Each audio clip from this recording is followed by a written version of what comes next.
राधा वल्लभ श्री हरिवंश, राधा वल्लभ श्री हरिवंश। वृंदावनेश्वरी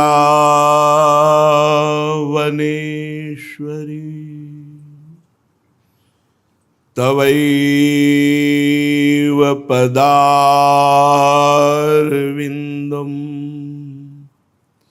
प्रेमामृतैकमकरन्द रसौघपूर्णम्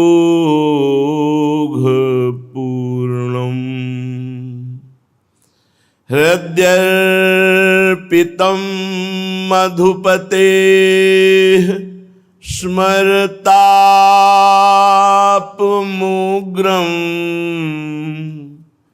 निर्वापयत् परम शीतलमाश्रयामि।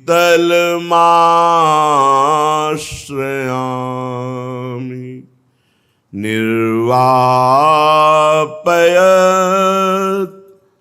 परम शीतलमाश्रयामि।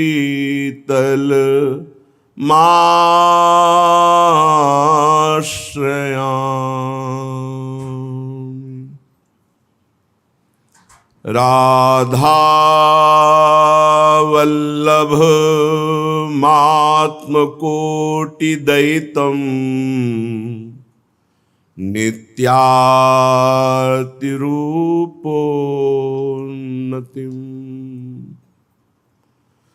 राधा वल्लभ कोटिमात्मदयितम्, मेरे करोड़ों प्राणों से भी अधिक प्रिय मेरे श्री राधा वल्लभ लाल है। यही स्थिति प्राप्त करने के लिए हमें अवसर मिला है। अभी हम अपने प्राणों को प्रिय इतना मान रहे हैं कि इनके पोषण के लिए ही सारी वृत्तियां हमारी लगी हुई हैं। प्राण पोषण,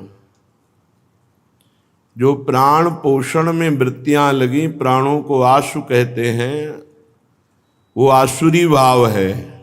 प्राण पोषण के लिए ही हर समय चिंतन करना आसुरी, आशु माने प्राण। आसुरी वृत्ति का जब तक नाश नहीं होता तब तक ही हमें प्राणों से भी अधिक प्रिय प्रभु नहीं लगते। अभी विषय से भी अधिक प्रिय प्रभु नहीं लगते तो प्राणों से अधिक प्रिय की बात क्या है? ईमानदारी से देखो, रुपया प्रभु से अधिक प्रिय, भोग प्रभु से अधिक प्रिय, शरीर प्रभु से अधिक प्रिय, शरीर रिश्ते नाते संबंधी प्रभु से अधिक प्रिय। कैसे हमारा भगवत मार्ग पुष्ट हो? जब कहीं किंचन मात्र भी प्रभु से बढ़कर कोई प्यारा ना लगे, तब परमार्थ पथ का हमें ज्ञान होता है। सबकी ममता ताग बटोरी, मम पद मनहि बांध बर डोरी। ये केवल रिश्ते नातों से ही नहीं, सब रिश्ते नाते खत्म कर देने पर भी शरीर का राग बना रहता है, प्राणों का राग बना रहता है, अंतःकरण में ममत्व अहम बना रहता है। यही तो भगवत प्राप्ति में बाधक है। हमें अपने शरीर और प्राणों और इंद्रियों और मन की भी परवाह छोड़कर केवल केवल राधा वल्लभ लाल के प्रति पूर्ण समर्पण, पूर्ण प्रेम।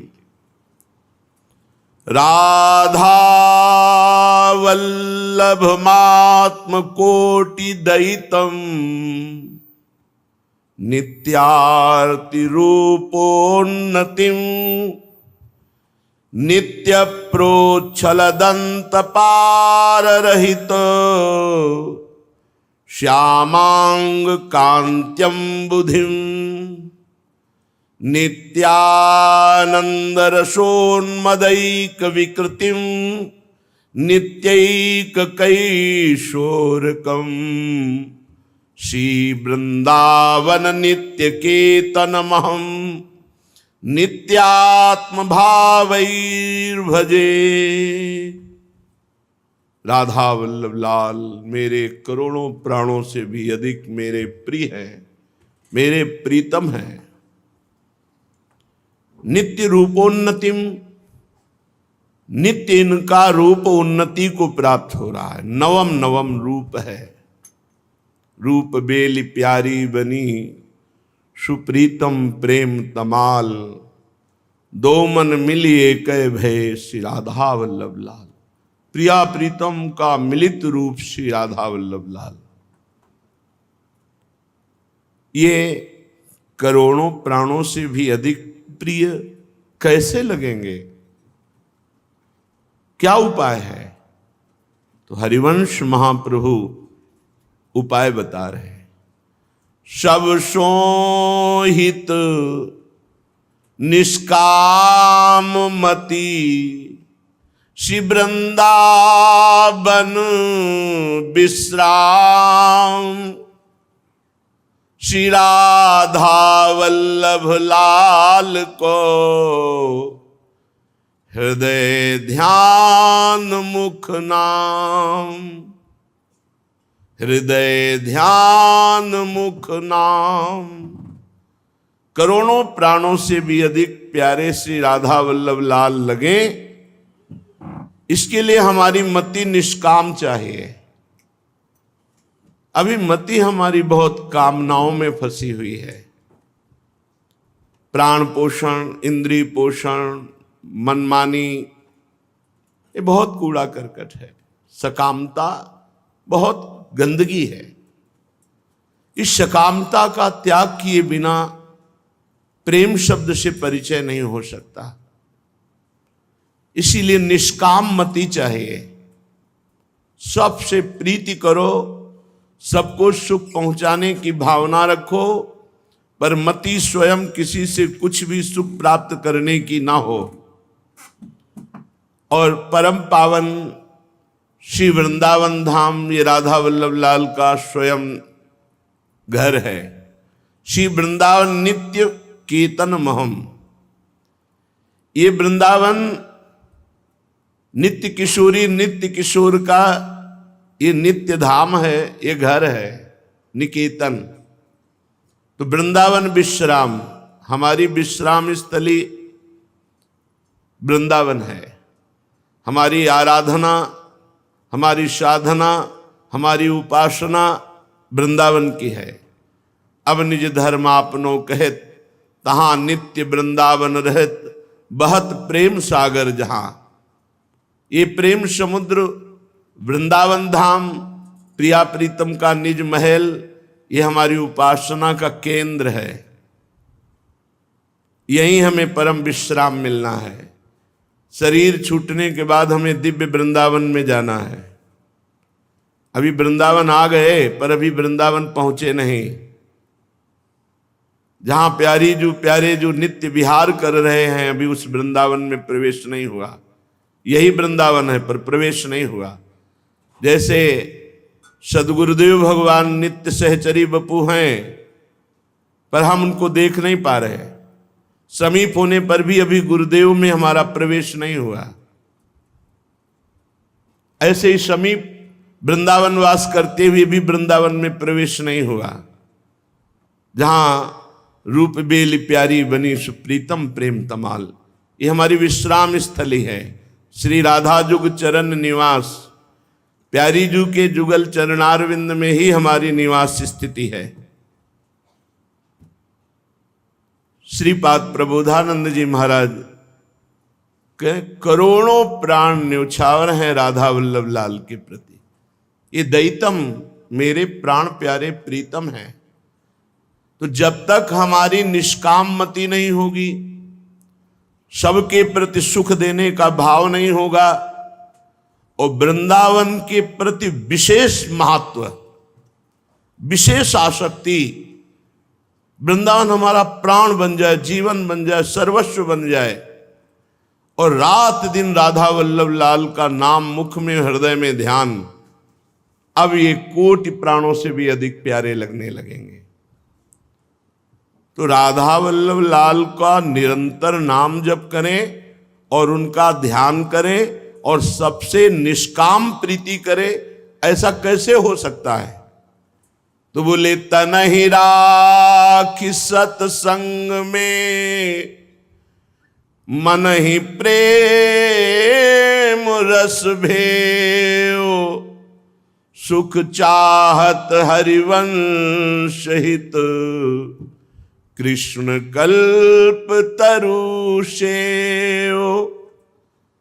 देखो, प्राय ऐसा कहा जाता है कि तन को संसार में रखो, मन को प्रभु में, लेकिन हरिवंश महाप्रभु कह रहे नहीं, तन को सत्संग में रखो तो मन प्रेम रस में डूब जाएगा। तन ही राख सत्संग में। तन का सत्संग क्या होता है?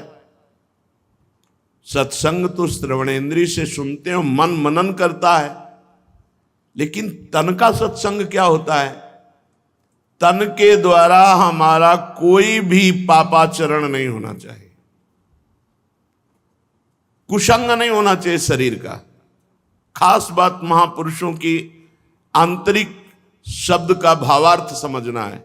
तनहि राख सत्संग में तो आपको शब्दार्थ लगेगा कि शरीर से जाके सत्संग में बैठ गए तो महाप्रभु की आज्ञा का पालन होगा, तनहि राख सत्संग में। ऐसा नहीं, आंतरिक भाव है कि 24 घंटे, पूरे महीने, पूरे साल, पूरे जीवन शरीर से कुसंग ना होने पावे, असत आचरण शरीर से ना होने पावे। ये खास बात है। तनहि राख सत्संग में, अगर तन को आपने सत्संग में निरंतर रख लिया, अर्थात पापाचरण नहीं होने पाए, धर्म विरुद्ध आचरण नहीं होने पाए, तो मन आपका प्रेम में डूब जाएगा। उसके लिए प्रयास नहीं करना है। तनहि राख सत्संग में तो मन ही प्रेम रस भेव। जब सत आचरण होंगे तो उसके पहले सद विचार होंगे, तो सद विचार और सद आचरण ये मन को सत मार्ग में ले जाएंगे, और सत मार्ग का मनन करने वाला मन प्रेम में डूबने लगता है, पवित्र हो जाता है। निर्विकार मन ही प्रेम में डूबता है। सुख चाहत हरिवंश हित, कृष्ण कल्पतरु शिव। कृष्ण की कल्पतरु कौन है? श्री श्यामाजू, जो कृष्ण की भी कामनाओं की पूर्ति करने वाली हैं, वो लाडली जो हैं। कृष्ण कल्पतरु सेव।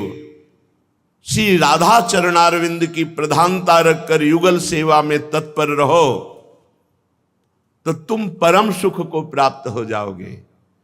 तुम्हारे नेत्रों के सामने झलकने लगेगा, निकसी कुंज ठाढ़े भय, भुजा परस्पर अंश, श्री राधा वल्लभ मुख कमल, निरखि नयन हरिवंश।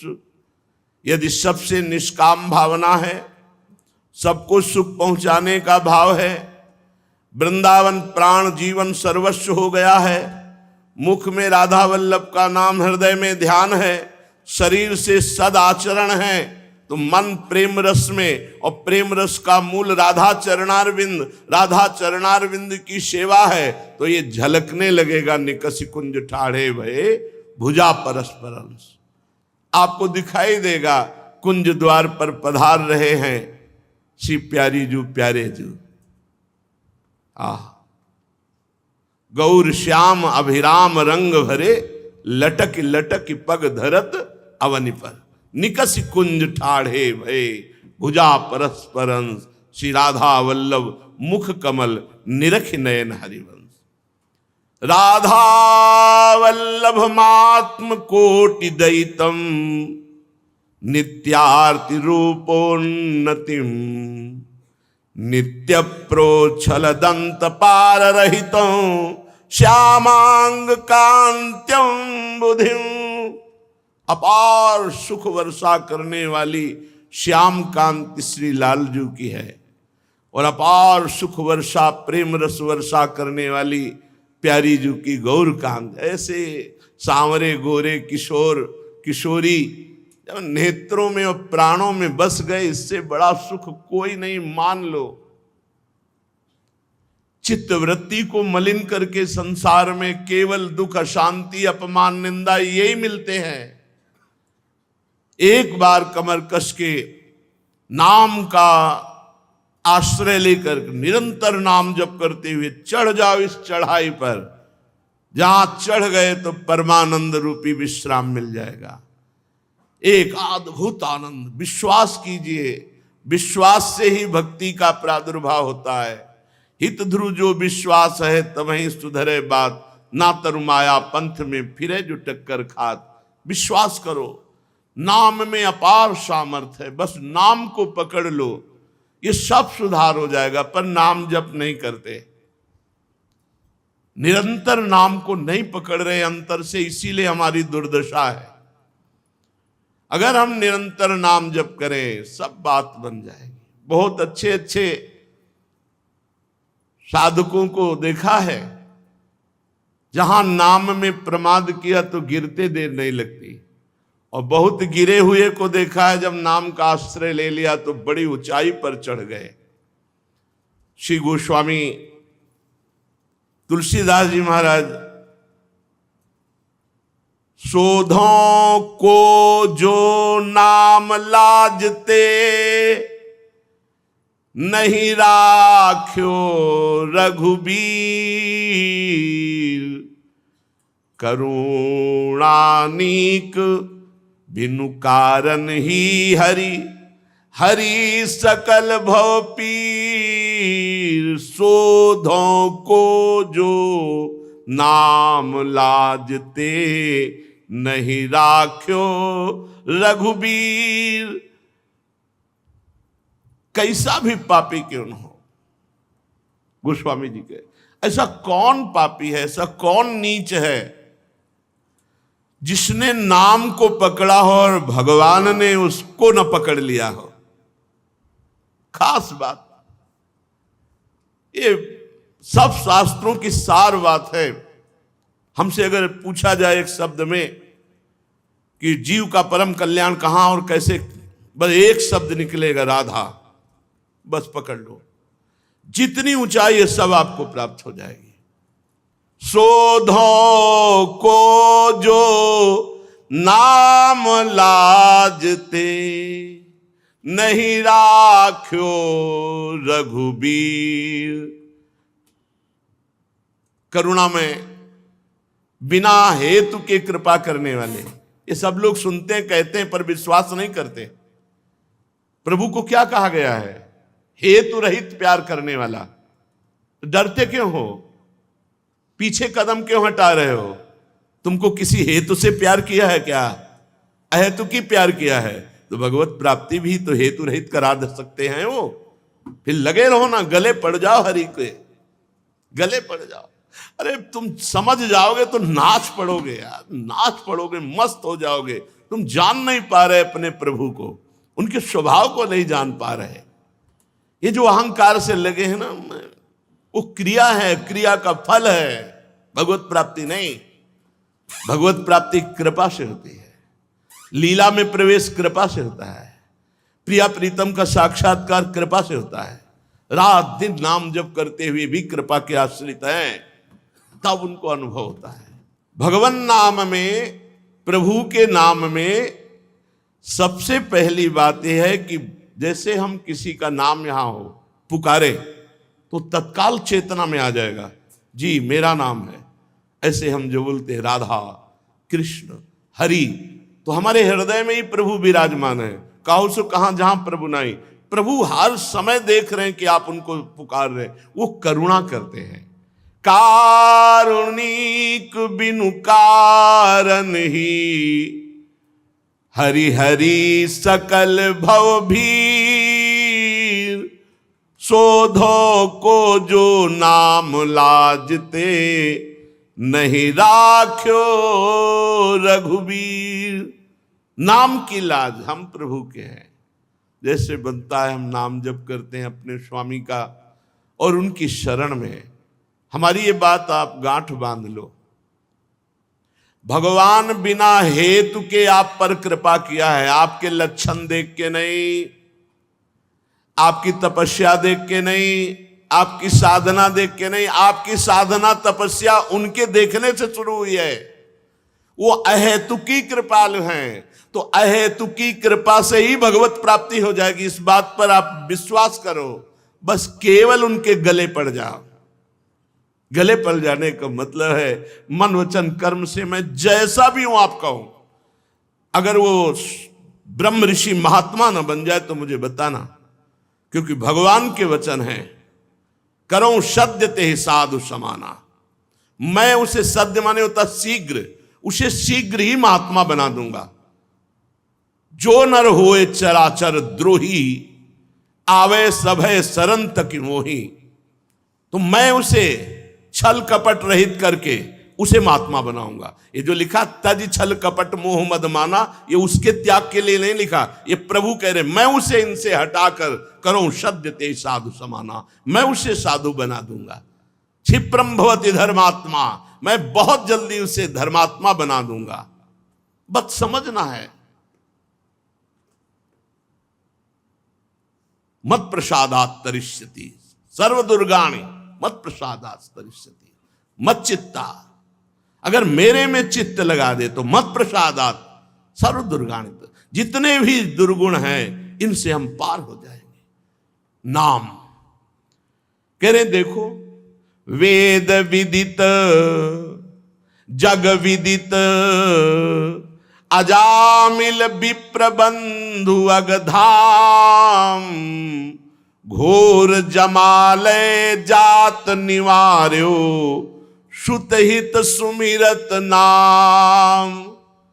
शास्त्रों में बहुत उदाहरण है, संसार में भी बहुत उदाहरण है, पर हम तुम्हें एक उदाहरण देते हैं अजामिल का। घोर वैश्यागामी अपवित्र व्यभिचारी, इसका स्पर्श होते ही सारे पुण्य नष्ट हो जाते हैं, और वैश्या व्यभिचारिणी होती है। बहुत से पुरुषों का संयोग करने वाले को व्यभिचारिणी कहते हैं, और व्यभिचारिणी के संयोग होते ही सारे पुण्य नष्ट हो जाते हैं। तो बोले अगधाम वो पाप का निवास बन चुका था, और वो घोर जमालय जात यम आलय अर्थात नरक जाने वाला था। लेकिन संतों ने एक पुत्र का नाम नारायण रखना ऐसा कह दिया, तो पुत्र के बहाने नारायण निकला तो परम धाम पहुंच गया जहां उसे नरक जाना था। पशु पामर अभिमान सिंधु गज, ग्रस्यो आई जब ग्राह, सुमिरत सकृत सपदी आए प्रभु, हर्यो दुसाह उर्दाह। पशु हाथी की योनि, अभिमान बढ़ा हुआ गजेंद्र, जब ग्राह ने पैर पकड़ लिया और बहुत समय तक अन्य सहारा रखा, जब सब हाथी हाथिनियां वापस चले गए, उसका भी बल जाता रहा, तब उसे पूर्व जन्म के भजन के प्रताप से, राजा इंद्रद्युम्न था, अगस्त्य जी के शाप से हाथी की योनि प्राप्त की। तो उस भजन के प्रताप से भगवान के नाम की याद आ गई, हरि। भगवान नंगे पैर दौड़े और ग्राह का उद्धार करके गजेंद्र को बचा लिया। व्याध निषाध गीध गणिकादिक, अगणित अवगुण मूल, नाम ओटते राम सबन की, दूरी करी सब सूल। विश्वास कीजिए, ऐसे बहुत से व्याध निषाद पशु गीध पक्षी गणिकादिक, ऐसे बहुत अवगुण के खान जो नरक जाते, लेकिन भगवान के नाम का आश्रय लेकर सबके दुख दरिद्रता पाप नष्ट हो गए, सब परम धाम के अधिकारी बने। नाम ओटते राम सबन की, दूरी करी सब सूल। के ही आचरण घाटी हो तिनते, रघुकुल भूषण भूप, सीदत तुलसीदास निशिबासर, पर्यो भीम तम कूप। प्रभु ये सब पाप के जड़ थे, पाप रूप थे, इनको परम पद मिल गया तो प्रभु मैं किसी से कम नहीं हूं। इन जिनको तारा है उसी लाइन में, उसी पंक्ति में मैं हूं। कोई भी आचरण कम नहीं नाथ, मैं वैसे ही पापी हूं कहने का भाव। फिर भी मैं इस अज्ञान रूपी कुएं में पड़ा हुआ हूं, दुख भोग रहा हूं। सबको निकाल दिया तो मेरा नंबर कब आएगा? क्योंकि मैंने भी नाम की ओट ली है। हे नाथ, आप पतित पावन हैं, तो उन्हीं पतित्वों में हमारी भी गिनती गिन लीजिए और कृपा की कोर करके अपने चरणारविंद का प्रेम दीजिए। नाम की ओट वो जीत गया जो हमारी ये बात मान जाएगा। नाम राधा राधा राधा, कुछ सोचो मत।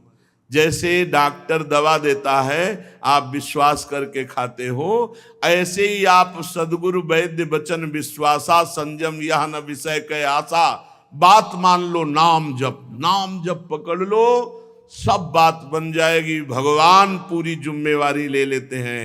अनन्यस चिंतयन्तो माम, तो योगक्षेमम वहाम्यहम्। भगवान का तुम चिंतन करो। जब भगवान तुम्हारी जिम्मेवारी ले लेंगे तो आप विश्वास कीजिए, आनंद ही आनंद, कभी दुख देखना नहीं पड़ेगा। जो बाहरी दुख आएगा भी वो आनंद को छू नहीं पाएगा। चलते हैं श्रीमद् भागवत महापुराण पावन प्रसंग में। श्री ध्रुव जी को अटल पदवी प्राप्त हुई। माता सुनीति भी उसी ध्रुव जी की साधन भक्ति से प्रसन्न हुई। भगवान की कृपा से दिव्य विमान पर आरूढ़ होकर परम धाम को गई। पुत्र मोह में ध्रुव जी का तिरस्कार करने वाली सुरुचि भी, जैसे पुत्र को यक्षों ने मारा तो वो उनके प्रेम में जंगल में दावाग्नि में भस्म हो गई। ध्रुव जी ने यक्षों से युद्ध किया, विजय श्री प्राप्त की। महाराज मनु ने उनको बहुत समझाया, शांत हुए। कुबेर जी ने उनको वरदान दिया कि सदैव तुम्हारे हृदय में भगवान की अखंड स्मृति जागृत रहे। परम पद प्राप्त ध्रुव जी के वंश में भी एक महान दुष्ट का जन्म होता है। ये बड़ी विचित्र लीला है। जहां ऐसे महाभागवत ध्रुव जी, आगे चलकर उनके वंश में आता है। ध्रुव जी के पुत्र जो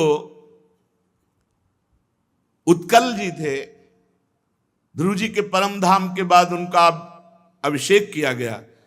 पर ये इतने बड़े महापुरुष थे कि ध्रुव जी ने तो अटल पदवी प्राप्त की और इन्होंने स्थिति प्राप्त की। घृणा हो गया राज्य से। जिस राज्य का 36,000 वर्ष तक सिंहासन में बैठकर ध्रुव जी ने पालन किया, इनको 36 दिन भी अच्छा नहीं लगा। उतर गए सिंहासन से और कहा मुझे नहीं चाहिए राजपाट। और ऐसी आत्मस्थिति श्री सुखदेव जी वर्णन करते हैं।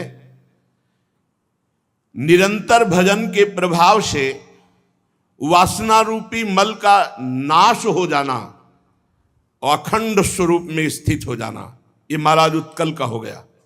अखंड स्मृति भजन के प्रभाव से शुद्ध आत्मबोध को प्राप्त हो गए। आनंदमय सर्वत्र प्रशांत ब्रह्म की अनुभूति। सिंहासन को छोड़ दिया और मूर्खों की भांति गली में पड़े रहना। जो कोई कुछ दे दे तो खा लेना, कुछ उपदेश नहीं करना, पागलों का जैसा व्यवहार करना। बड़े बूढ़े मंत्रियों ने पागल घोषित कर दिया। यद्यपि वो प्रशांत ब्रह्म स्थिति को प्राप्त, जैसे जड़ भरत जी की, ऐसी उत्कल जी की स्थिति। इसलिए वो सर्वस्व त्याग कर अपने आत्मस्वरूप में स्थित पागलों जैसी रहने में। तो फिर बड़े बूढ़े और मंत्रियों ने भ्रमिपुत्र वत्स को राजा बनाया। दो पत्नियां थी जी महाराज ध्रुव के। दूसरी पत्नी से जो उसको राजा बनाया।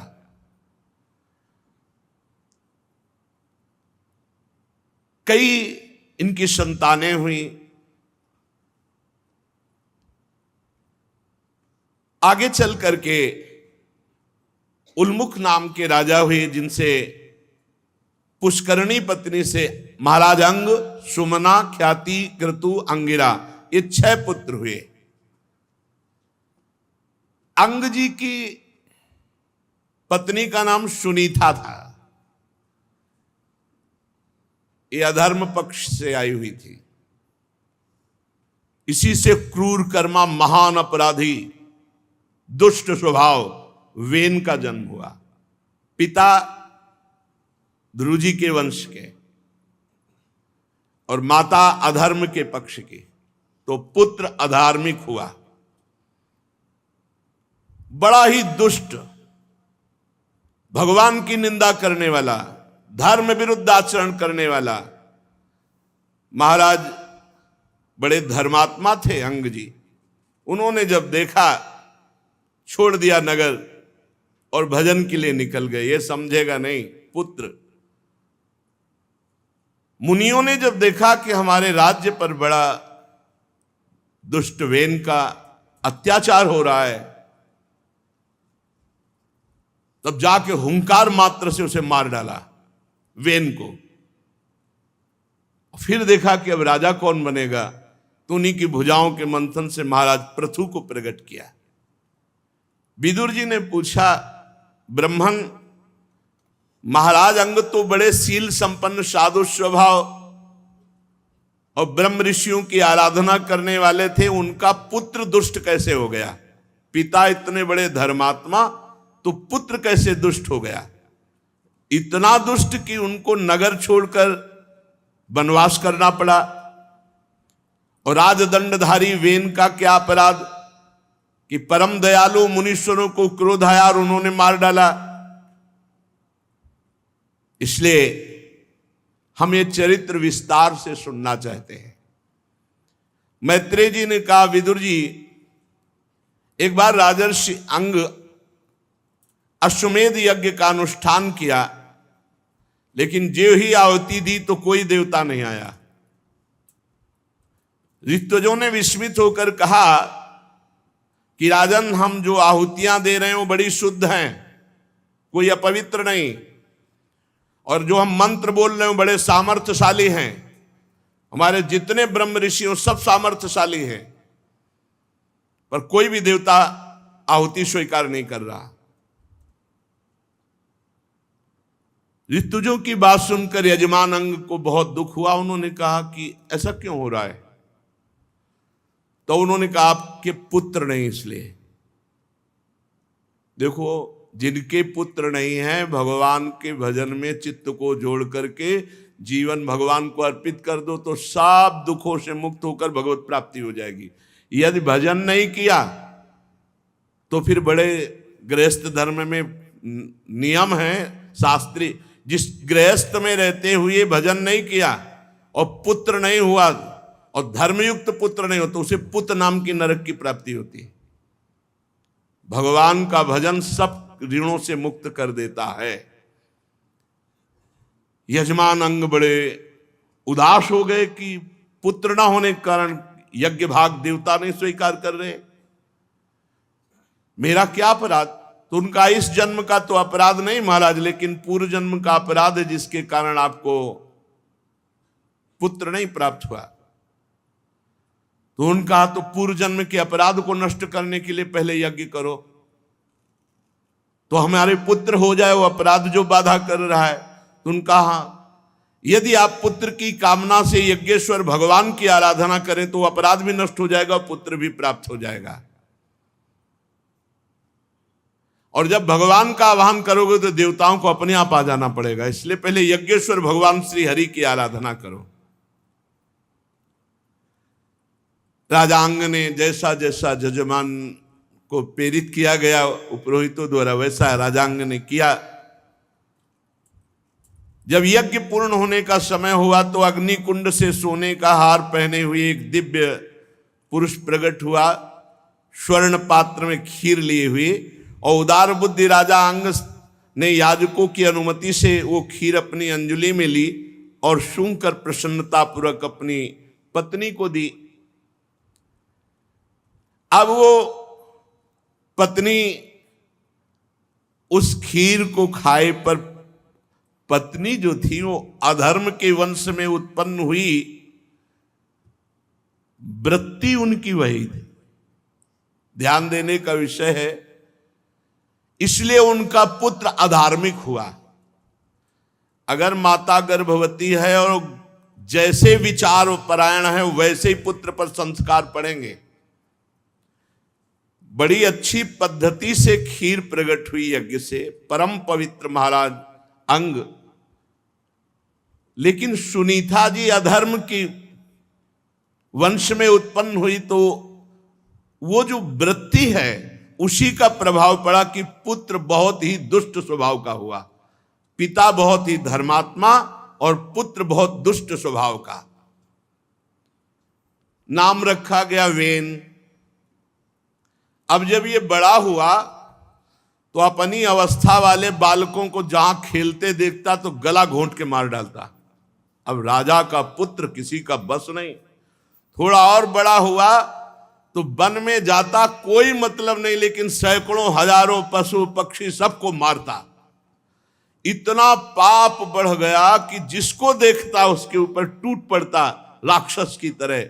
लोग भागते कि वेन आया, वेन, वेन आया, वेन, ऐसा कह के भागते। बड़ा निर्दयी, पशुओं की भांति गला घोट कर मार देना। कोई भी सामने पड़ जाए थर थर कांपता था। वेन की ऐसी दुष्ट प्रकृति देखकर महाराज अंग ने बहुत तरह समझाया, पर जो दुष्ट स्वभाव का होता है वो सुधरता नहीं है। महाराज अंग को बड़ा दुख हुआ और वो कहने लगे, धन्य है वो गृहस्थ जिनके पुत्र नहीं हैं। अवश्य पूर्व जन्म में उन्होंने कोई बहुत बड़ा सुकृत किया होगा जिनके पुत्र नहीं है इस जन्म में। महाराज अंग कह रहे, ये कुपूत पैदा हुआ, इससे जो मेरी दुर्गति हो रही है, मैं उनको धन्यवाद देता हूं, उन गृहस्थों को जिनके पास पुत्र नहीं, वो बड़े पुण्य आत्मा है, क्योंकि भगवान श्री हरि का भजन करके भगवान की प्राप्ति कर लेंगे। जिसके यहां कुपूत पैदा होता है तो माता पिता पितर सब नरक पहुंच जाते हैं, अधर्म का भागी होना पड़ता है। ओहो, ऐसी चिंता मेरे को मिली है जिसके दुख का अंत नहीं दिखाई पड़ रहा। पूरा राज्य है, ऐसा दुष्ट पुत्र है, पूरी प्रजा को मार रहा है। पर बढ़िया हुआ, भगवान ने कुपूत दिया तो मुझे वैराग्य हुआ। आज मैं अभी संसार को, राज्य पाट को, घर परिवार को छोड़कर भगवान की आराधना के लिए वन को जाता हूं।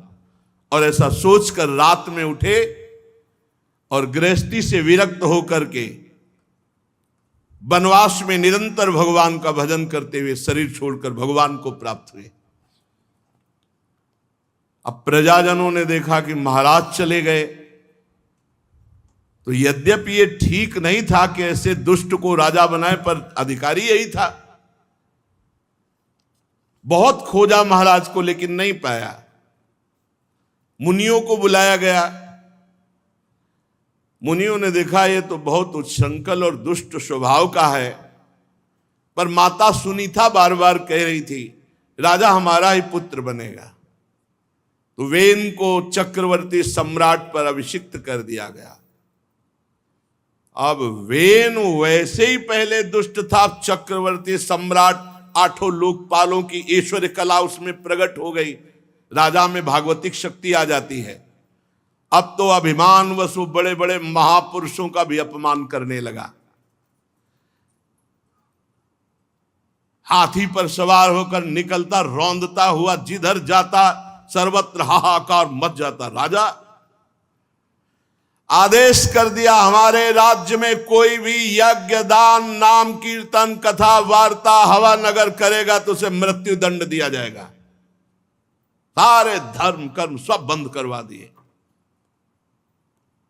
जब ये ऐलान सुना तो ऋषि मुनि सब एकत्र हुए और कहा ये तो बहुत बड़ा संसार पर संकट आ गया, कोई धर्म भी नहीं, कोई भगवान नाम नहीं, कोई, ये तो ठीक नहीं।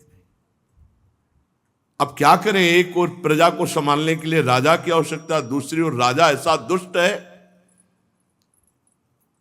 सुनीता की कोख से उत्पन्न हुआ वेन हाहाकार मचा दिया, स्वभाव से दुष्ट। ऋषियों ने अपने अपने क्रोध को दबाया। यद्यपि ऐसा बहुत कष्ट हो रहा था कि उस दुराचारी के सामने जाकर हाथ जोड़कर विनय करके समझाना, पर सबने संकल्प किया ऋषियों ने कि पहले तो समझाएंगे, अगर नहीं समझेगा तो मार डालेंगे। देखो, ऐसा न समझे कि संत महात्माओं का देश पर समर्पण करने का अधिकार नहीं। जब देखा, जब कहीं भी कि देश पर संकट, तो इनका बल है मंत्र बल, तपस्या बल, भजन बल, उसका प्रयोग किए। मुनि लोग गए, वेन को नमस्कार। वेन कोई उतर के नमस्कार अर्घपात कुछ नहीं, वो तो दुष्ट स्वभाव का। महाराज आपकी आयु श्री बल कीर्ति की वृद्धि हो। हाँ बोलो। जब मनुष्य मनवाणी शरीर और बुद्धि से धर्म का आचरण करता तभी सुख प्राप्त करता है, आपने सब बंद करवा दिया। ऋषियों ने कहा वो शोक रहित लोगों को या परम पद को, मोक्ष को तभी प्राप्त होता है जब धर्म से चलता है, भजन करता है, भगवद आराधना करता है। इसलिए वीरवर, संपूर्ण प्रजा का कल्याण धर्म से होता है और आपने धर्म को बंद करा दिया। धर्म नष्ट हो जाएगा तो प्रजा नष्ट हो जाएगी, प्रजा नष्ट हो जाएगा तो राजा ऐश्वर्य भ्रष्ट होकर नरक को जाता है। जो राजा दुष्ट मंत्री चोर आदि से अपनी प्रजा की रक्षा नहीं करता, न्याय के अनुसार ही कर लेना चाहिए, अधिक नहीं।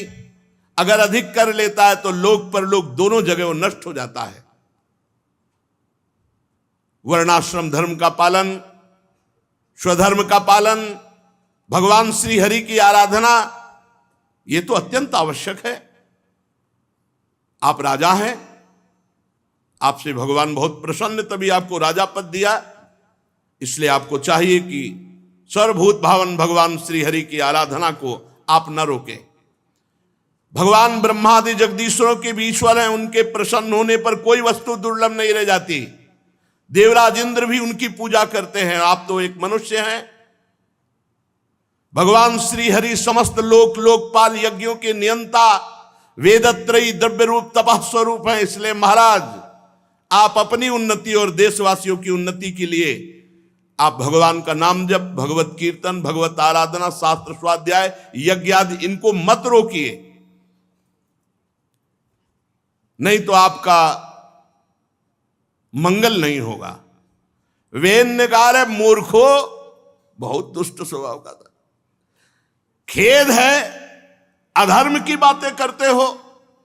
जो अपने पति को छोड़कर दूसरे को भजे उसे क्या कहते हैं? राजा परमेश्वर होता है। राजा का अनादर करने वाले को न लोक में सुख मिलता है न परलोक में। किसकी तपस्या करते हो, किसकी भक्ति करते हो? बहुत है बुरा स्वभाव। कोई यज्ञ पुरुषो नाम यत्र वो भक्ति रीदृषि। ऋषियों ने अपने क्रोध को दबाकर सब संगोष्ठी करके गए थे। उनका पापी कुमार्गामी, मैं अपने क्रोध को दबाकर तेरी विनय कर रहा था, तेरा शुक्र क्षीण हो चुका है। तूने मेरी प्रार्थना पर ध्यान नहीं दिया।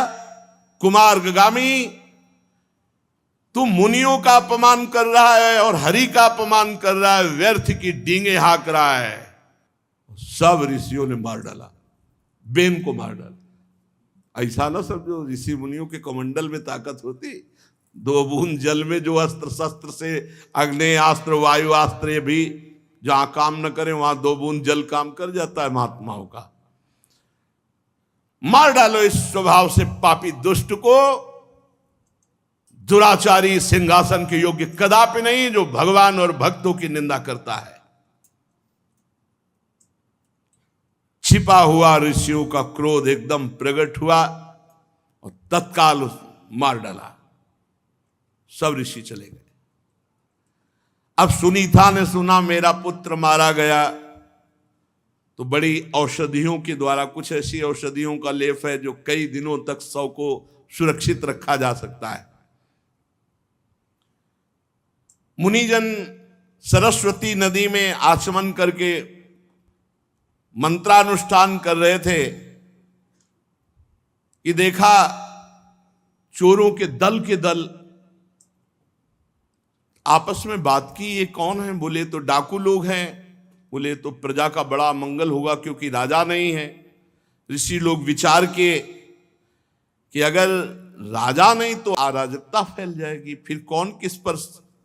इसलिए इन चोरों से बचाने के लिए प्रजा के लिए राजा की आवश्यकता है। अब तपोबल का प्रयोग राजा के लिए करना पड़ेगा। फिर सब महात्मा इकट्ठे हुए। वेन का शरीर औषधियों से युक्त तो था ही, आकर बैठे सब आसपास घेर के, और उनकी जंघा पर वेन की मरी हुई जो सौ रखा हुआ, उसकी जंघा पर मंत्रों से मंथन किया तो एक काला पुरुष पैदा हुआ, जो भुजाएं मोटी, नाटा जांघें, टांगें छोटी छोटी, नाक चिपटी, नेत्र लाल, केस तांबे के जैसे। वो वेन का पाप था, प्रकट हुआ। इससे उनका निषीद, निषीद का मतलब होता है बैठ जा। फिर उनके स्थान बताए, नदियों का किनारा, जंगलों में ऐसे। तो वही नैषाद वंश की वहां से प्रवृत्ति। फिर भगवान का ध्यान किया और वेन की दाहिनी भुजा का मंथन किया। जे ही दाहिनी भुजा का मंथन किया तो भगवान का प्रादुर्भाव हुआ पृथु, और बाई भुजा का मंथन किया तो भगवान की जो दिव्य शक्ति है अर्ची जी, उनका प्रादुर्भाव हुआ। भगवान स्वयं प्रकट है। ये भगवान का देखो मुर्दे से प्रादुर्भाव हुआ। इसलिए कहा जाता कहो सो काम जहां प्रभु नहीं। वेन के 100 शरीर से भगवान का अवतार हो गया। भगवान पृथु अवतार दाहिनी भुजा से। इनमें जो पुरुष अपने सुयश का प्रथम विस्तार करने वाला परम यशस्वी महाराज पृथु नामक सम्राट हुए, और बहुत ही सुंदर भगवान की वामांग शक्ति अर्ची, वो भगवान के वामांग में विराजमान। पृथु और अर्ची जी का अवतार वेन की भुजाओं से हुआ, दाईं और बाईं भुजा से। ये भगवान का अवतार। बड़ा आश्चर्य है, कहीं से भी भगवान को प्रकट कर सकते हो। प्रेम हो, भाव हो, मंत्र हो, नाम जप हो। खंभे से भगवान का अवतार हो गया, चीर से भगवान का अवतार हो गया। द्रौपदी जी के चीरावतार भगवान। यहां देखो मुर्दे से भगवान का प्रादुर्भाव हो गया, मतलब मुर्दे में भी भगवान है। पृथु जी भगवान श्री हरि के अंश हैं। अर्ची जी लक्ष्मी जी के अंश से है।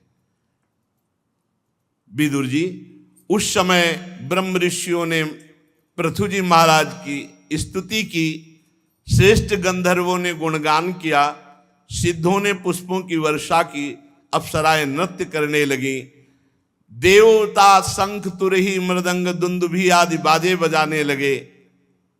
समस्त देवता पितर सब स्तुति करने आए। जगत गुरु ब्रह्मा जी देवेश्वरों के साथ पधारे। देखो नाम लग गया, वेन कुमार महाराज पृथु। इसीलिए मुनिन का क्रोधो मुक्ति दातार। अगर संत महात्मा गुस्सा भी हो जाए तो मंगल हो जाता है। देखो वेन नरकगामी होता पक्का, लेकिन भगवान पृथु का अवतार महात्माओं ने ही मारा और महात्माओं ने ही तार दिया। क्या नाम लिखा गया? वेन कुमार महाराज पृथु।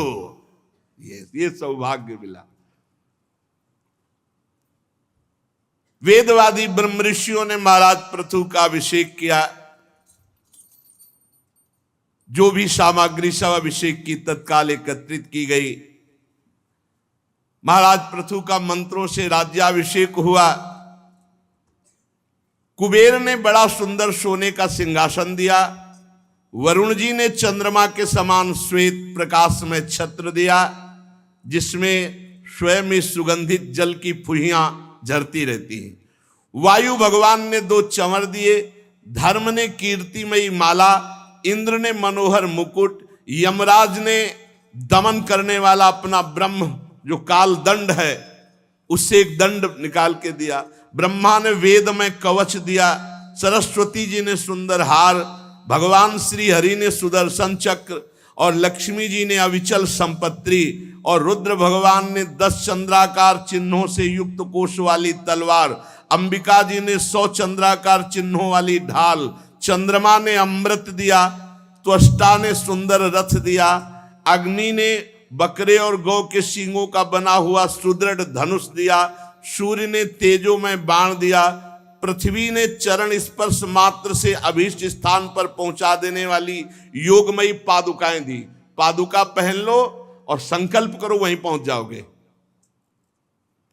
ऐसी योगमयी पादुकाएं पृथु जी को दी कि पादुका पहना और सोचा अमुक जगह तो वहां पहुंच गए बिना विमान बिना किसी वाहन के। आकाश के अभिमानी देव देवता ने ऐसे फूलों की माला दी जो कभी कुम्हलाएगी ही नहीं। आकाश विहारी सिद्धों ने अंतर्धान होने की शक्ति दी कि आप जहां चाहो अंतर्धान हो सकते हो। ऋषियों ने आशीर्वाद दिया। समुद्र ने उत्पन्न हुए शंख और 7 समुद्र में कहीं भी जा सकते हो ऐसी सामर्थ्य दी। समुद्र में कहीं भी जा सकते हो। पर्वत और नदियों ने यह उपहार दिया कि आपका रथ घुमाना नहीं पड़ेगा, हम रास्ता दे देंगे, चाहे नदी हो चाहे पर्वत हो। और समुद्र ने तो 7 समुद्रों ने कहा जहां चाहो आप घूम सकते हो। अब जब बंदीजन स्तुति करने को हाथ जोड़कर सामने आए तो पृथु जी ने कहा अभी स्तुति नहीं, क्योंकि मैंने कोई गुण ही नहीं प्रकट किया तो स्तुति किस बात की। जब तक गुण ना प्रकट हो तब तक स्तुति क्या। इसलिए सूत मागत बंदीजन कोई भी मेरी स्तुति नहीं करेगा, क्योंकि ये मैं स्तुति नहीं उपहास समझूंगा, क्योंकि अभी तक मैंने कोई गुण प्रकट नहीं किया। महाराज पृथु इस प्रकार जब सूत और गायक लोगों को कहा तो वो लोग बड़े प्रसन्न हुए, शांत हुए। पर ऋषियों ने कहा कि मैं जैसा आदेश कर रहा हूं ऐसा स्तुति करो, मैं आगे भविष्य देख के कह रहा हूं। तो ऋषियों के कथनानुसार सूतमागत बंदीजनों ने स्तुति की कि महाराज वेन के मृतक शरीर से आपका अवतार हुआ है तो ब्रह्मादि की बुद्धि भी चकरा जाती है, ऐसे आप महान हैं। हे धर्मधारियों में श्रेष्ठ महाराज पृथु, आप भगवान के अवतार हैं और धर्म मर्यादा की रक्षा के लिए विरोधियों को दंड देने के लिए आप प्रकट हुए हैं। बहुत प्रकार से महाराज पृथु की स्तुति की। तीनों गुण के अधिष्ठाता निर्विकार साक्षात नारायण ने ही पृथु के रूप में अवतार लिया है। हे अद्वितीय सम्राट, आप जहां से सूर्य उदय होते हो, जहां से अस्त होते हैं, वहां तक आपका सब राज्य है। प्रजापालक राजाधिराज, आप संपूर्ण प्रजा का पालन करें। जब बंदीजनों ने महाराज की स्तुति की, प्रशंसा की, ब्राह्मण, सेवक, मंत्री, पुरोहित, पुरवासी, देशवासी, अन्य सब ने महाराज पृथु का सम्मान किया। महाराज ने देखा कि इस समय सब जौ धान्य और खाद्य औषधियां सब पृथ्वी ने छुपा ली, क्योंकि वेन अत्याचार। जब पृथ्वी पे पाप बढ़ता है तो सब दिव्य औषधियां, दिव्य रस गुप्त होते चले जाते हैं। आप देख लो, जो अभी हम बचपन में जिनके आम के पेड़ भी नहीं होते थे उनके घरों में भी 10-20 किलो आम आ जाते थे। किलोमीटरों में बगीचे आम के थे, एक भी पेड़ वो पुराने आम वाला नहीं रह गया। जो विशाल वृक्ष और जिनमें गाड़ी भर भर करके आम गिरते थे वो नहीं रह गए, वो सूख गए। औषधियां, रसीले पदार्थ सब धीरे धीरे, जब पाप बढ़ता है तो पृथ्वी उसे चुरा लेती है। तो वेन के पाप के कारण पृथ्वी ने सब औषधि, अन्न, जौ, धान्य सब छुपा लिया। महाराज पृथु ने देखा राजा तो बन गए, लेकिन प्रजा पालन के लिए औषधि, अन्न, वस्तुएं। महाराज पृथु ने जब प्रजा का करुण क्रंदन सुना तो उन्होंने बहुत देर तक विचार किया और अंत में विचार किया कि पृथ्वी को दंड देना चाहिए, क्योंकि भगवान के अवतार है। ये अपने अंदर अन्न, रस, औषधि और सब खाने छुपा लिया है। धनुष उठाया, त्रिपुरनाशक भगवान शंकर के समान क्रोधित हुए और प्रत्यंचा खींचकर पृथ्वी को दंड देने के लिए पृथ्वी कांप उठी और गाय का रूप धारण करके आ गई। जैसे व्याध का पीछा, जैसे व्याध हरणी का पीछा कर, ऐसे ही महाराज पृथु गौ का रूप धारण किए हुए पृथ्वी के पीछे गौ भागने लगी। जहां भी भाग कर जाने की कोशिश करती, वही धनुष बाण लिए खड़े महाराज पृथु। जब गौ ने देखा कि कोई मुझे नहीं बचा सकता महाराज पृथु से, क्योंकि बचाने वाले स्वयं भगवान है और भगवान ही पृथु जी है, तो पृथु जी से कहने लगी कि देखो इसमें मेरा कोई दोष नहीं। गौ ने कहा, बहुत ध्यान से सुनो, जब कोई हमारे ऊपर पापाचरण करने लगता है तो हम सब अच्छी अच्छी वस्तुएं छुपा लेती है। तुम प्राणियों की रक्षा करना चाहते हो, मुझे मत मारो। धर्म का अनुष्ठान करने वाले, आप मुझे मत मारो। आप नहीं मार सकते, आप भय भर दिखा रहे हैं, क्योंकि यदि कोई अपराध भी बन जाए तो सहसा किसी का वध नहीं किया जाता। आप तो करुणावत्सल, दीनवत्सल हैं। अगर मेरा वध किया तो आप समझ लो सारी प्रजा मेरे ही ऊपर है। अगर जैसे नौका डगमगा जाए तो फिर पूरी डूब जाएगी, अगर मैं डगमगा गई तो पूरी प्रजा चली जाएगी, इसलिए आप वैसे भी मुझे नहीं मार सकते।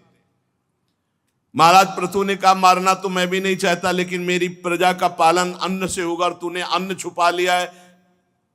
वैसे तो यज्ञ में तेरा भी भाग, लेकिन बदले में तो मुझे अन्न, औषधि, रस नहीं देगी, तो मैं तो तुम्हें दंड दूंगा। हरी हरी घास खा जाए और दूध देने के समय यदि लात मारे तो फिर क्या ये दुष्टता नहीं है? क्या दंड नहीं देना चाहिए? फिर अनुचित है ऐसा। तुम नासमझ हो। अन्न, रस, औषधि सब अपने में छुपा लिया, प्रजा का पालन कैसे होगा? मैं अपनी प्रजा का क्रंदन नहीं देख सकता। वो दुष्ट राजा जो अपनी प्रजा का पोषण नहीं करता और नरक का भागी होता है। और तुम इस समय बड़ी गर्वीली हो, सब कुछ छुपा लिया। मैं अपने योग बल से पृथ्वी को धारण करूंगा, तुम्हारी जरूरत नहीं पड़ेगी। पृथ्वी, मैं अपने योग बल से पृथ्वी नवीन उत्पन्न करूंगा और उस पर प्रजा को धारण करूंगा और तुम्हें दंड दूंगा। महाराज पृथु को जब इस तरह क्रोधित देखा तो पृथ्वी जी ने कहा कि आप गुस्सा मत हो, आपको सामग्री चाहिए तो अब देखो मैं गौ रूप धारण किए हुई हूं, बछड़ा बनना पड़ेगा, जो चाहो वो दूह लो हमसे। अजितेंद्रीय और पापात्मा पुरुषों के लिए मैं सब कुछ छुपा लेती हूं, लेकिन जो भगवान के भक्त है, जो धर्म का पालन करते हैं, उनके लिए मैं कुछ छुपाऊंगी थोड़ी। आप प्रसन्न होइए। महाराज पृथु जी ने इस बात का आदर किया। हां, ये बात तुम्हारी ठीक है। जितने भी रस, जितने भी जौ, धान्य, औषधियां, अब उनको हमें निकालना है। पृथ्वी का गौ रूप में होना तो फिर मुझे बछड़ा रूप होना, और दोहन पात्र और सारी वस्तुएं पृथ्वी से निकालना, यही अभीष्ट होगा। और राजन, पृथ्वी ने कहा, राजन मैंने अपनी समतल भूमि को भी छुपा लिया, उबड़ खाबड़ कर दिया, ऊसर भूमि कर दिया है। ये होता चला जाएगा, उपजाऊ भूमि नष्ट होती चले, जैसे जैसे पाप बढ़ेगा वैसे वैसे रसदायी फल अंतर्ध्यान हो जाएंगे, औषधियां अंतर्ध्यान हो जाएंगी, अन्न कम होने लगेगा और भूमि उपजाऊ नहीं होने की। ये भूमि सजीव चैतन्य घन है, कोई जड़ नहीं है।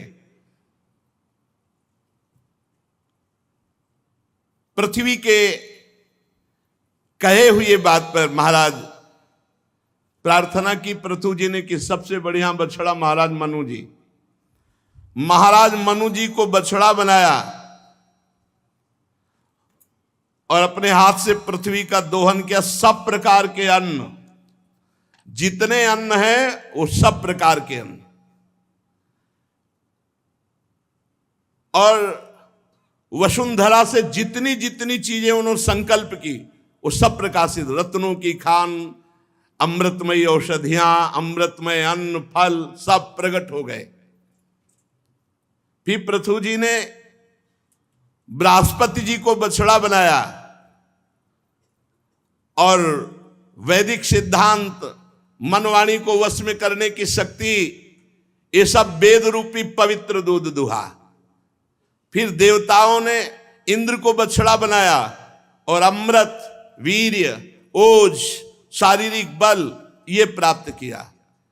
फिर प्रहलाद जी को बछड़ा बनाया और उससे आशव रूपी दूध दुहा। गंधर्व अप्सराओं ने विश्वावसु को बछड़ा बनाया, कमल रूप पात्र में संगीत, माधुर्य, सौंदर्य दुहा। पितृगण आर्यमा ने पितृश्वर को बछड़ा बनाया और श्राद्ध पूर्वक काव्य, जो पितरों को अन्न अर्पित किया जाता है, वो दुहा। कपिल देव जी को बछड़ा बनाकर आकाश रूपी पात्र में अणिमादि सिद्धियां और विद्याधरों ने आकाश गमन आदि विद्याओं को दुहा। फिर मैदानों को बछड़ा बनाकर अंतर्ध्यान होना, विचित्र रूप धारण कर लेना, संकल्पमयी स्थिति प्रकट कर देना, ये दुहा। इस प्रकार भूतनाथ रुद्र को बछड़ा बनाकर कपाल रूपी पात्र में रुद्रासो रूप दुग्ध दुहा। फिर फन वाले सांप, बिना फन वाले सांप, नाग और बिच्छू विषैले जंतुओं ने तक्षक को बछड़ा बनाकर विष रूपी दूध दुहा। पशुओं ने नंदकेश्वर को बछड़ा बनाकर खूब तृण, घास आदि रूप दूध दुहा। ऐसे ही सबके उपयोगी पदार्थ जितने भयभीत पृथ्वी से सब दुहे महाराज पृथु ने। भिन्न भिन्न प्रकार की वस्तुएं प्राप्त की।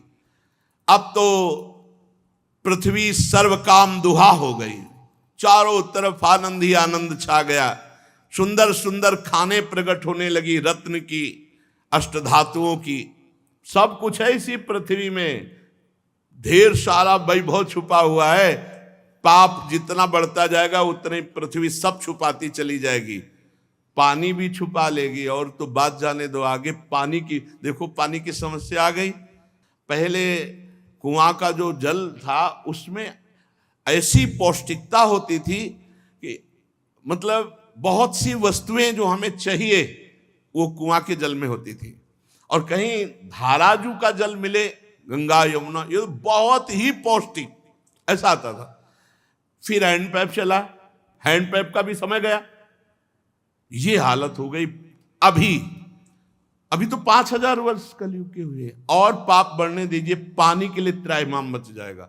पहले इतने श्रद्धालु होते थे कि बड़े बड़े मटकों में जो है 2500 जगह प्याऊ लगे रहते थे। अब वो भी व्यवस्थाएं सब धीरे धीरे श्रद्धाएं कम हो रही। पानी की तो बड़ी व्यवस्था होती चली जा रही। अभी तो कम से कम शौच स्नान की और सब व्यवस्था के लिए भूमि से आ रहा है। कितना गहराई में, यहाँ यमुना जी है तब इतनी गहराई में, और बाहर तो कितनी गहराई में होगा। धीरे धीरे जल का धरातल, पृथ्वी जी सब चीज ले लेंगी। भजन नहीं होगा, धर्म नहीं होगा, पापाचरण खूब बढ़ेगा, तो देख लेना औषधि, जल, भोजन सबकी समस्याएं आने लगेंगी। अब ये क्या बिजली स्थायी वस्तु है क्या? पानी से ही तो है ये।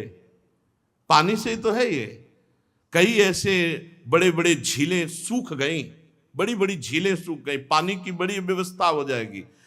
इसीलिए नाम जप करो, भजन करो। अभी अगर भजनानंदी संत ना हो तो अभी पता चल जाए जो पापाचरण हो रहा है ना, ये सब हाहाकार मचा दे। संत न होते जगत में तो जल जाता संसार, पक्का समझो। अभी जो नाम जप चल रहा है, कीर्तन चल रहा है, लाखों भगत है, लाखों भक्त है। अभी ऐसा नहीं, लाखों भक्त है, नाम कीर्तन बहुत ईमानदारी से भजन कर रहे हैं। उसी का प्रभाव है कि आनंद में जीवन, नहीं तो ये पृथ्वी जी सब चीज अपहरण कर लेंगी।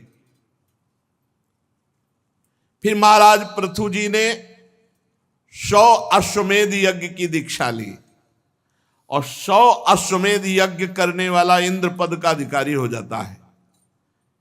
इंद्र को बड़ी चिंता हुई कि इंद्रासन गया। 100 अश्वमेध यज्ञ का संकल्प लिया महाराज पृथु ने।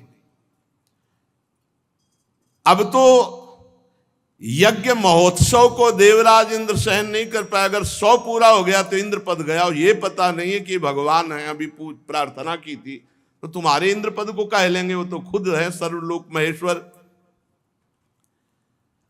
महाराज पृथु यज्ञ में सबके अंतरात्मा सर्वलोक पूज्येश्वर जगदीश्वर भगवान श्री हरि का साक्षात प्रादुर्भाव किया। मंत्रों में बड़ी सामर्थ्य है। ये जैसे निकुंज के मंत्र मिले हैं ना, ये सब प्रियालाल को साक्षात प्रकट करने वाले हैं, पर धरे हैं जब तो नहीं रहे ना, तो किस काम में आवे। आपके पास चेक रखी है, बैंक में भजाओ नहीं, पैसा ला के खर्चा न करो तो चेक ही है, चेक क्या करोगे। ऐसे ये चेक है निकुंज की तुम्हारे पास, जो शरणागत मंत्र निज मंत्र, अब जपो नहीं भजाओ नहीं उसमें, तो कहां से तुम्हें सुख का अनुभव होगा। देखो शरणागत मंत्र मिला है, नाम मिला है, निज मंत्र मिला है, अरबों की चेक है, फुटपाथ में रुपया मांगते घूम रहे, वो दुर्दशा है। मंत्र बल से भगवान श्री हरि को यज्ञ में प्रकट किया महाराज पृथु ने। भगवान ब्रह्मा जी, भगवान देवादिदेव महादेव, समस्त लोकपाल सबको यज्ञ में। अरे मंत्र में बहुत बड़ी सामर्थ्य है, मंत्र में बहुत बड़ी सामर्थ्य। वो मंत्र जो प्रियालाल को अधीन करने वाले वही सब मिले, पर दुर्भाग्य है अब भजन नहीं करोगे, जपोगे नहीं, उसको हृदय में प्रकाशित नहीं करोगे तो कैसे। महाराज पृथु एकमात्र भगवान श्री हरि की कृपा का लक्ष्य रख करके यज्ञ कर रहे थे। बड़ा उत्कर्ष हुआ। देवराज इंद्र को बहुत घबराहट पैदा हुई कि यज्ञ में विघ्न डालना चाहिए, नहीं अगर ये पूरी यज्ञ हो गई तो ये इंद्र पद ले लेंगे, उसको यही डर बना रहता है। प्राय अगर कोई सही ढंग से जहां भजन शुरू करता है बस वो परेशान हो, देवराज इंद्र परेशान हो जाते हैं, कहीं हमारा पद न ले ले। बहुत प्यारा है इंद्र पद, उसको वो भेजता रहता है। स्वर्ग की अप्सराएं नहीं, पहले तो मृत्यु लोक के भेजता है, अगर उन पर कोई विजय प्राप्त कर लिया तो फिर अप्सरा आदि देवलोक, फिर उन पर भी विजय प्राप्त कर लिया तो और षड्यंत्र रचता है। पर इतना नहीं करना पड़ता है, जो एक आध थप्पड़ में गिर जाए उसके लिए ब्रह्मास्त्र संधान की जरूरत नहीं पड़ती। मृत्यु लोक में ऐसे ऐसे उसी में बह जाता है प्रवाह में माया के, वो आगे नहीं। कोई बिरला ऐसा है, जैसे विश्वामित्र जी ने हिम्मत की और सब भोगों को छोड़कर भजन में लगे तो मेनका को भेज दिया। देखा कि नीचे के लोगों से तो गिरेंगे नहीं, तो मेनका को भेज दिया। अब वहां भूल गए, बहुत विचित्र भगवान के।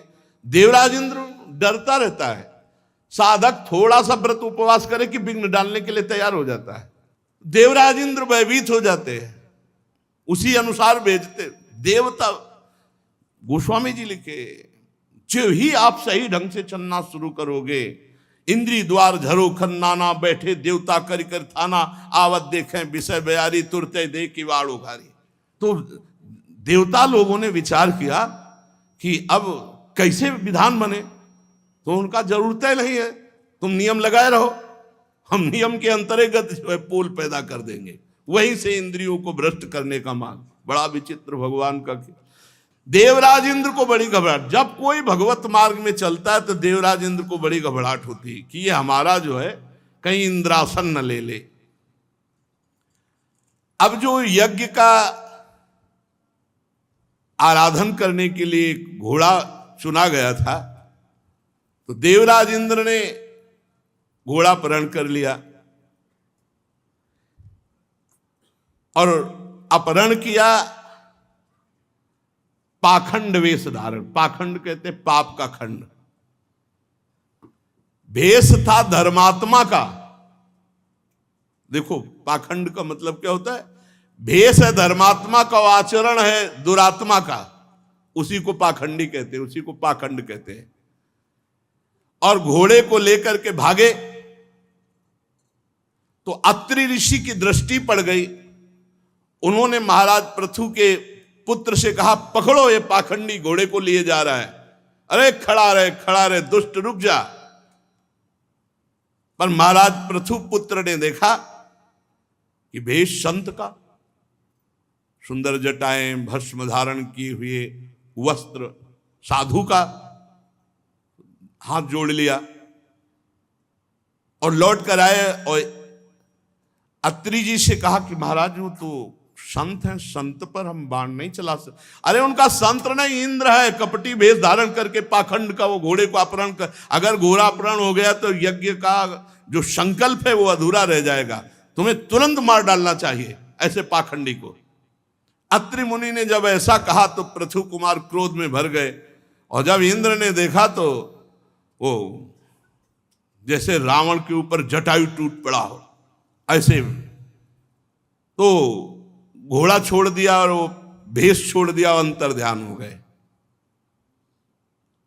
ये इसी को पाखंड कहते हैं कि हम भगवत वेश धारण किए हैं और आचरण वेश के विरुद्ध है, उसे पाखंड वेश कहते हैं। विजिताश्व नाम रखा महाराज पृथु के पुत्र का। घोड़े को यूप में बांध दिया करके, यज्ञ मंडप में जो खंभा होता है उसे यूप कहते हैं। अब फिर इंद्र को चैन नहीं पड़ा तो आकर घोर अंधकार फैला दिया और छिप करके सोने की जंजीर में बंधे हुए घोड़े को फिर अत्रि मुनि ने दिव्य दृष्टि से फिर देखा और कहा, महाराज ये फिर घोड़ा ले। पृथु पुत्र ने जब नजदीक जाके देखा तो कपाल धारण किए हुए भिक्षुक रूप। तो प्रहार नहीं किया, क्योंकि ऋषि का आदेश होने पर ही प्रहार हो सकता है। अत्रि जी के वापस पास आए, उन्होंने कहा वो तो कोई कपाली दिव्य विरक्त है। तो उन्होंने कहा नहीं, वो इंद्र ही है, भेष बना करके आया है। फिर वो भेष छोड़ा और फिर वो अंतर ध्यान हो गए। उस बंद बुद्धि इंद्र ने जो जो निंदित वेश छोड़ा वो सब पाखंड कहा गया, पाप का खंड। इसलिए वो कभी नग्न, कभी रक्तांबर, कभी कापालिक ऐसे वेश धारण करता गया।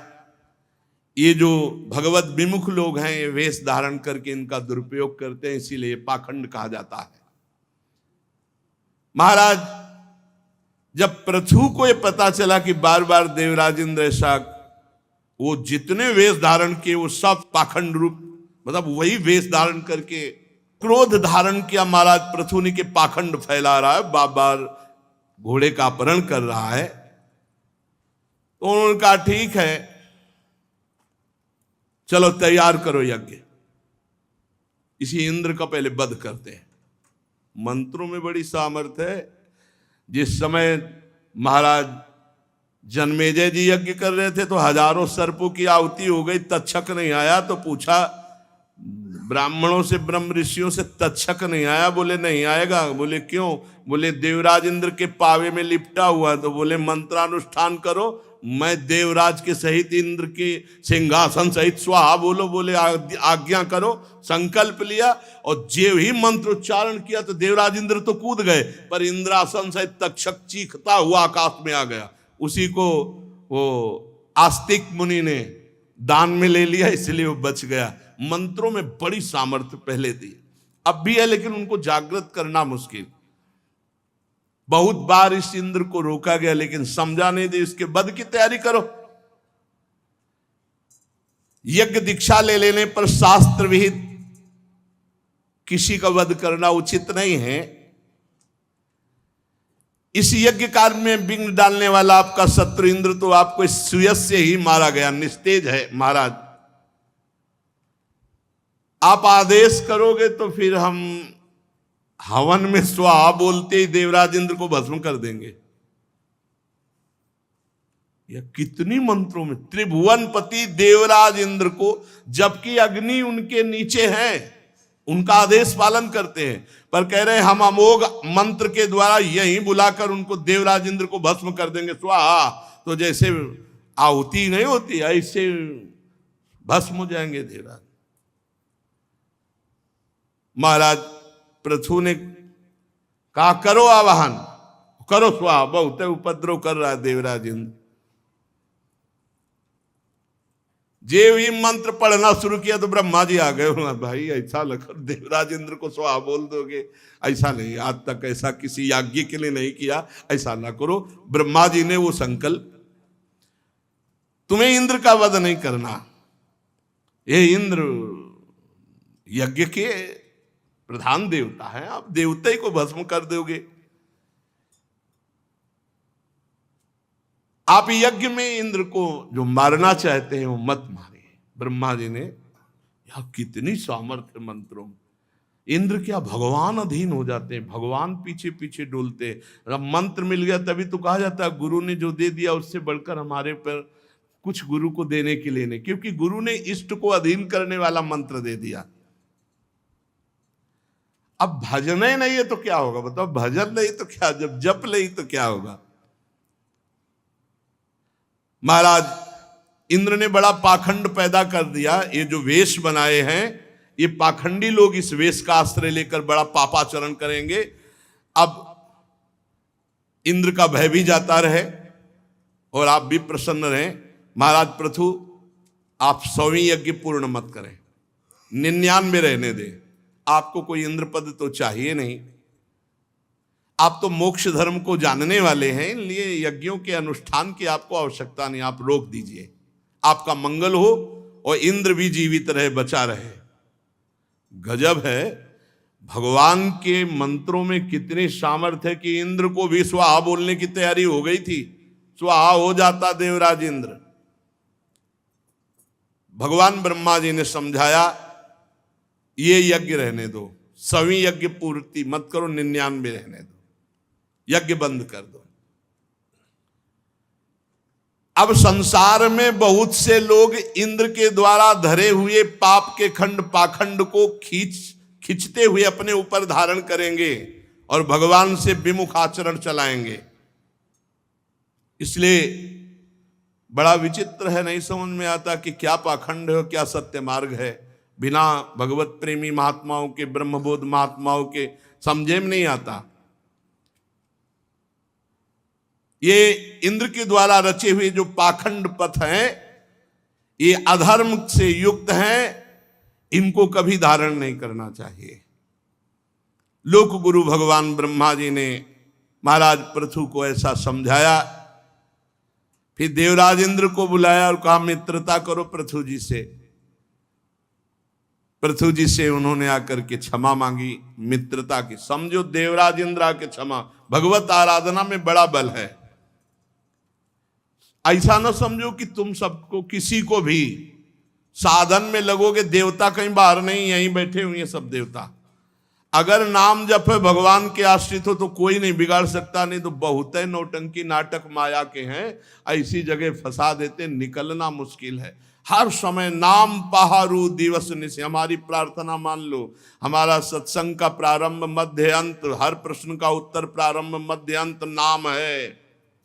कलयुग केवल नाम आधारा।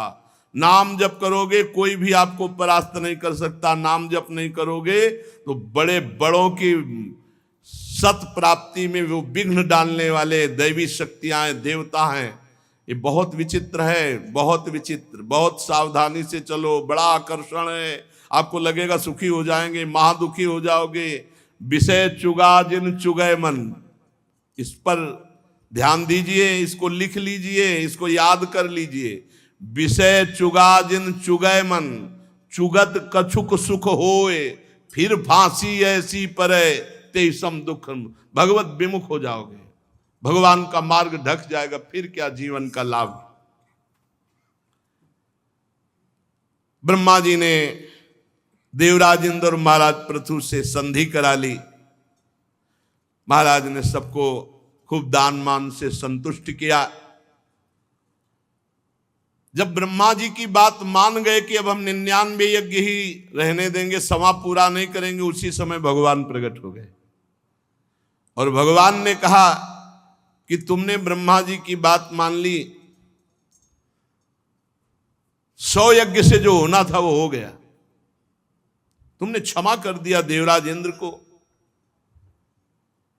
जो किसी से द्रोह नहीं करता, सब में सद्बुद्धि सद्भावना करता है, मैं स्वयं बिना बुलाए प्रसन्न होकर प्रकट हो जाता हूं। सबसे बड़ी आराधना है किसी को भी मन वचन से दुख न पहुंचावे, किसी के साथ छल कपट न करे, भगवान का नाम जप करे, भगवान बिना बुलाए आ जाएंगे। भगवान कह रहे हैं माया मोहित जो जीव हैं वो नहीं समझते। बहुत दिनों तक ध्यान से सुनना, बड़े बड़े महापुरुष ज्ञानी जनों की सेवा का भी फल उनको केवल श्रम ही हाथ लगता है। जो छल कपट करते हैं, इस बात को पकड़ लो, ये कोई ना समझो कि महापुरुष की सेवा में है तो उद्देश्य क्या है उसका, छल कपट कर रहा है, कुछ हाथ नहीं लगेगा। यहां लिखा हुआ है यदि कोई माया मोहित होकर के छल कपट करता हुआ बहुत दिनों तक ज्ञानी महापुरुषों की सेवा करे तो केवल श्रम ही श्रम हाथ लगेगा। पुरुषा यदि मुह्यंती त्वादृशा देव मायया श्रम एव परम जातो दीर्घया वृद्ध सेवया ज्ञान वृद्ध। यदि आप माया मोहित होकर छल कपट करते हुए ज्ञानी जनों की भी सेवा करो तो आपके हाथ में केवल श्रम ही श्रम लगेगा। अविद्या वासना कर्मों का पुतला है शरीर, इसको जो मैं मानता है, इसमें जो भोगों में सुख समझता है, वो ज्ञानवान पुरुषों के समीप भी रहते हुए लाभ नहीं ले पाएगा। उनकी आज्ञा पर चलना होता है, उनके प्रति समर्पण होता है, दिखावा नहीं होता है। भगवत प्रेमी महात्मा या संत या भगवान की श्री विग्रह की सेवा तभी सफल होती है। भगवान कपिल देव जी अपनी सेवा के लिए कहते हैं यदि कोई मेरे श्री विग्रह की सेवा करता है और बाहर छल कपट द्वेष करता है, मैं इस सब की आत्मा के रूप में हूं, उसकी सेवा ऐसी जैसे राख में किया हुआ हवन, कुछ नहीं। ऐसा होना तो फिर क्या, मनमानी आचरण बहुत है, पर्याप्त है? नहीं, मन को मार करके सेवक सुख चाह मान भिखारी, सेवक को सुख, बिल्कुल विपरीत बात है। इस प्रकार जो इस शरीर में ये आसक्त नहीं है वो विवेकी पुरुष घर पुत्र धन आदि में ममता कैसे रख सकता है। इसलिए एक शुद्ध परमात्मा स्वयं प्रकाश, गुणों का स्वामी, सर्वव्यापक, आवरण शून्य, सबका साक्षी, आप शरीर से अलग आपके पास है, उसको पकड़ लो। शुद्ध परमात्मा आपके पास का मतलब शीशा हटा लो, वो आप ही आप है। शीशा है तो आपके पास है, ऐसा बोला जाता है। अंतःकरण धर्म है तो आपके पास है, और अंतःकरण धर्म लय हुआ तो आप ही आप है, दूसरा नहीं। जो पुरुष देह स्थित आत्म तत्व को जान जाता है वो प्रकृति में रहते हुए भी प्रकृति से कभी लिप्त नहीं होता। यह प्राप्त किया जाता है गुरुजनों से। भोग सामग्रियों की बाहुल्यता में रहते हुए भी किसी भी भोग का कोई प्रभाव नहीं। राजन, जो पुरुष, बहुत ध्यान दीजिए, किसी भी कामना को रख करके किसी महापुरुष या भगवान श्री हरि की आराधना करेगा तो उसी कामना की पूर्ति होगी, उसी कामना की पूर्ति होगी। आपने पीछे याद हो अल्लजी और कोल्लजी का चरित्र सुना था। पूर्व चरित्र में राजा के वैभव को देखकर वासना युक्त हो गए तो अगला जन्म राजकुमार के साथ ही वासना में, खेलों में, और फिर जाकर भजन जहां से छूटा था वहीं से। आप भगवान की आराधना या गुरु की आराधना करके चाह क्या रहे हैं? भोग? मिलेगा, आपको मिलेगा, पक्का मिलेगा, लेकिन फल जो मिलना चाहिए वो नहीं मिलेगा। जो इच्छा करी हो मन माही, प्रभु प्रसाद कछ दुर्लभ नाही। इसीलिए संत सुध गुरुदेव की सेवा में कामनाओं के त्याग का भाव रखना। माना हमारे अंदर कामनाएं, लेकिन हम पूर्ति का उद्देश्य नहीं रखेंगे, उनकी त्याग का उद्देश्य रखेंगे। आज नहीं त्याग पा रहे तो हम कल त्याग देंगे, उनको त्यागेंगे। जो नित्य प्रति छल कपट त्याग कर श्रद्धा पूर्वक मेरी कथा सुनता है, मेरी आराधना करता है, मेरे भक्तों का संग करता है, उसका चित्त धीरे धीरे निष्काम हो जाता है, शुद्ध हो जाता है। और जब चित्त शुद्ध हो जाता है तो तत्व ज्ञान की प्राप्ति स्वयं हो जाती है। फिर वो समता रूपी स्थिति में आकर परम शांत ब्रह्म कैवल्य मोक्ष को प्राप्त हो जाता है। यही है जीवन का परम लाभ। भगवान श्री हरि पृथु जी से कह रहे हैं, राजन, मनुष्य जीवन का परम लाभ है निर्लिप्त होकर स्वरूप में स्थित हो जाना, ब्रह्म पद में स्थित हो जाना। ये हर्ष शोक प्रदान करने वाले भोगों में नहीं। इसलिए वीरवर, तुम उत्तम मध्यम अधम इस भावना को त्यागो। सब में एक समान भगवान विराजमान है, और ऐसा सोचकर इंद्रियों को जीतो और निरंतर मेरी सानिध्य स्थिति का अनुभव करते हुए संपूर्ण लोक का शासन करो। तुम राजा हो, ये तुम्हारा राज्य पालन रूपी कर्तव्य मेरी पूजा होगा। और जो राजा धर्म पूर्वक प्रजा का पालन करता है तो प्रजा के किए हुए भजन साधन पुण्य का 6ठा भाग राजा को प्राप्त होता है। राजा वैसे ही भगवत प्राप्त हो जाता है। इसके विपरीत जो प्रजा के विपरीत कष्ट देता है, प्रजा की रक्षा नहीं करता, अधिक कर वसूल करता है, तो राजा का दुर्गति का कारण बनता है। प्रजा का पाप जाकर उसके ऊपर हावी हो जाता है, उसको दुर्गति कराता है। इसलिए तुम श्रेष्ठ ऋषियों की सम्मति लो। किससे सलाह लेनी चाहिए? श्रेष्ठ महापुरुषों से। और धर्म का पालन करते हुए कहीं भी आसक्त न हो, न्यायपूर्वक प्रजा का पालन करो। देखो, इसका फल होगा कि एक दिन तुम्हारे यहां कोई महापुरुष आएंगे जिनका नाम सनक सनंदन सनातन सनत कुमार है। और जब तुम उनके दर्शन करोगे, भगवान कह रहे हैं, और जब उनसे सत्संग करोगे, तब तुमको मेरे स्वरूप का बोध हो जाएगा। भगवान सामने खड़े। पहले संतों का समागम, तब भगवान की प्राप्ति का जो तत्व स्वरूप है वो। अच्छा, तुम्हारी जो इच्छा हो वरदान मांग लो। मैं जिस पे प्रसन्न होता हूं उसे वरदान जरूर देता हूं, मांगो। महाराज पृथु ने कहा कि प्रभु, अभी तो हमने आपको प्रणाम नहीं किया, चरणों पे साष्टांग लौट गए, प्रेम पूर्ण हृदय से अश्रु प्रवाह करते हुए भगवान के चरणों में मस्तक रख दिया, चरण पकड़े। पृथु जी प्रभु से इशारा कर रहे कि अभी नेत्रों से जल अश्रु प्रवाह, अभी ठीक से देख नहीं पा रहा हूं, अभी जाना मत। भगवान खड़े रहे। काफी देर तो भाव में डूबे रहे। जब भाव से तो भगवान से दौड़कर आलिंगन कर लिया। फिर काफी देर आलिंगन किए रहे भगवान का। फिर जब स्वस्थ हुए तब हाथ जोड़ करके भगवान को देखा कि एक हाथ गरुड़ पर ऐसे रखे हुए भगवान कृपा पूर्वक महाराज पृथु की तरफ। पृथु जी ने जो विनय की वो आगे वर्णन करेंगे, लेकिन जो मांगा वो आज वर्णन कर। पृथु जी ने कहा, हमारे 10,000 कान हो जाए जिससे मैं आपकी चर्चा सुनते हुए कभी अगाऊं नहीं। पृथु जी ने भगवान से इन्हीं 2 कानों में, ऐसा नहीं कि पूरे शरीर में 10,000 कान हो जाए, ऐसा नहीं मांगा। इन कानों में 10,000 कानों की सामर्थ्य सुनने की हो जाए और मैं रात दिन आपकी कथा सुनता रहूं, यही मुझे वरदान दीजिए। शेष चर्चा आगे। श्री राधा वल्लभ लाल की जय।